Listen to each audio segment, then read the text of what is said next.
Bonjour et bienvenue sur VDExcel.com.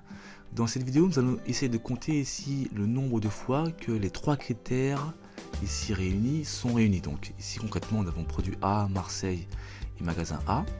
Donc là, nous devrions avoir apparaître par exemple, eh bien, nous l'avons une fois ici et une fois ici. Donc on doit avoir apparaître ici 3. Donc on va voir comment. Dans un premier temps, on va utiliser la fonction cherche, donc égale cherche. Cette fonction permet donc de chercher la position d'un élément dans une cellule. Donc ici, le texte cherché dans un premier temps, ça va être ici l'élément produit, donc la cellule F4. L'argument suivant, à quel endroit? On s'est tenté de mettre ici simplement B3, mais moi je voudrais faire une recherche sur toute la plage, donc je sélectionne la plage, tout simplement. Voilà. Je ferme la parenthèse. On regarde ce que ça donne au niveau du résultat intermédiaire. Touche de fonction F9. Ici, je vois des 1 et des dièses valeurs. Concrètement, à chaque fois que la fonction rencontre effectivement le produit A dans cette colonne, elle me donne sa position. Ici, il n'y a qu'un élément, le P de produit A est en premier, donc effectivement, la fonction retourne 1. Si nous avions eu ici quelque chose d'autre, un autre texte avant le produit A, nous aurions eu la position de la lettre P à ce niveau-là, au lieu de 1. Et ce pour, bien sûr, chaque cellule. Donc, CTRL Z. Maintenant, ce que je veux faire, c'est que je vais transformer les 1 en vrai et les dièses valeurs en faux. Pour ce faire, je vais utiliser la fonction enum.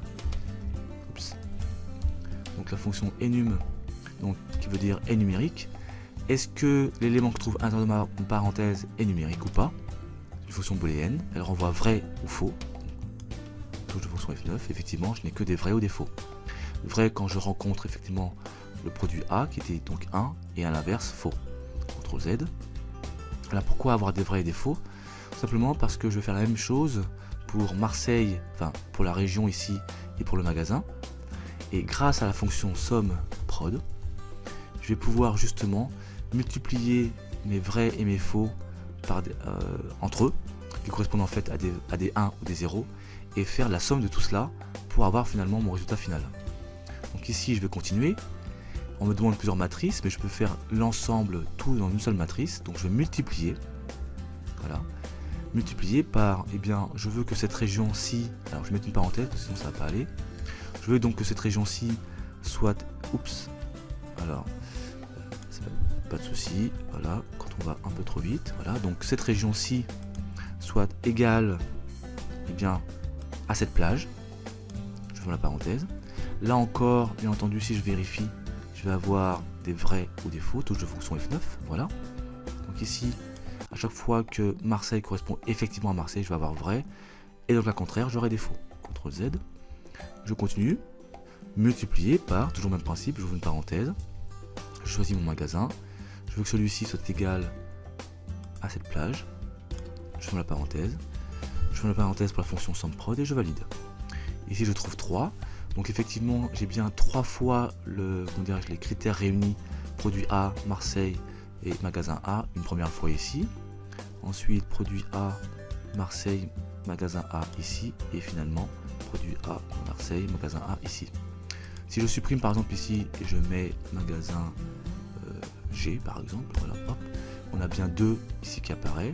Si ici j'indique magasin G, qu'est-ce qu'on va avoir? Donc G, voici, hop, j'ai bien une fois puisque je l'ai une fois ici. Voilà, donc récapitulatif ici, la fonction SUMPROD en fait permet de multiplier chaque fois qu'on a donc les arguments ici, donc entre parenthèses. Les vrais sont des 1, donc une fois, alors 1 fois 1 fois 1 donnera 1. Ensuite, dès que je rencontre un faux, ça devient 0. Donc, et au final, eh bien, la fonction SUMPROD fait la somme des éléments trouvés, des produits trouvés. Voilà pourquoi ici, ça nous sert à compter, tout simplement. Voilà, cette vidéo est maintenant terminée. Merci de l'avoir suivi. À très bientôt sur VDExcel.com.